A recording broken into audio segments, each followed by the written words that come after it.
I'm Kate over here at Holland Photo, and today I'm going to be telling you about the different film that we offer and what you should use for the situation you'll be shooting in. So if you've been in here before, you'll remember our film cooler. Over on the left side we have color film, and on the right side we have instant film like Polaroid and Fuji Instax, black and white, and disposable cameras.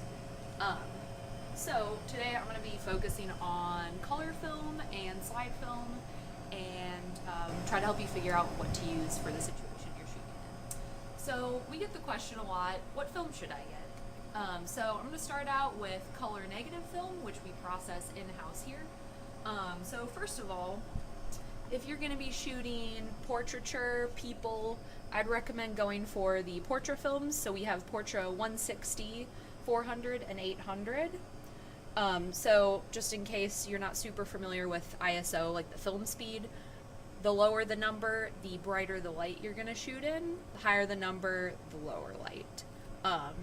So I'd recommend Portra or Fuji Pro 400H for portraits. Portra is going to be a little more warm toned. Fuji is going to be a little cooler, but they're both like industry favorites for portraits.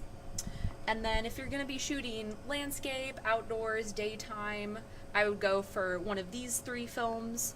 Kodak Gold is like the most economical option. It's quite popular.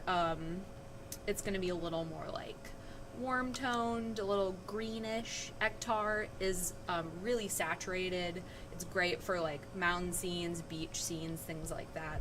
And then Cinestill 50 is a good like neutral kind of cool toned one that's again best used for landscapes. If you want to be shooting night scenes or like artificial lighting like indoors, the Portra 800 is good for that, and then Cinestill 800 as well. This one is actually tungsten balanced, so it's going to give things like a cooler tone, which works really well indoors, but then also gives a really beautiful cinematic feel outdoors as it makes everything kind of blue. And it's especially good at golden hour. It's a beautiful film. And then if you're looking for something a little more funky, we have like the lomography film, which isn't going to be super weird, but it's often like more saturated. It's actually just Kodak Gold repackaged and possibly expired. I don't really know what they do to it, but a lot of people like that. It's a little more experimental, but not too crazy. And then these Revolog films have effects. We have 5 different ones from this brand, but like Laser, for example, has all of these like light streaks that are like blue and green and yellow. And then this one is going to be kind of like a purple and yellow tint to it. And there's plenty of different options from them that are really cool.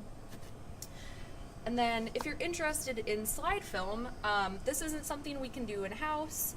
We send it out to a different lab. That's really great. So I definitely recommend trying it out sometime. So if you don't know what slide film is, so the film actually turns out positive instead of negative. So traditionally it's done like this, where each frame is cut out and put into little slide mounts so they can be projected. And we can do that still if you want, or we can just leave it as a film strip. So the 3 films we offer for that are going to be Ektachrome, Provia, and Velvia. Ektachrome and Provia are pretty neutral as far as color goes. They're really great for anything in the daylight, like portraits, landscape, all of that.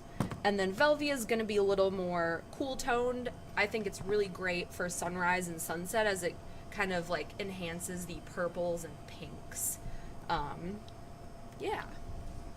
So that's the color film offerings we have. Let us know if you have any more questions when you come in, and that's all for now.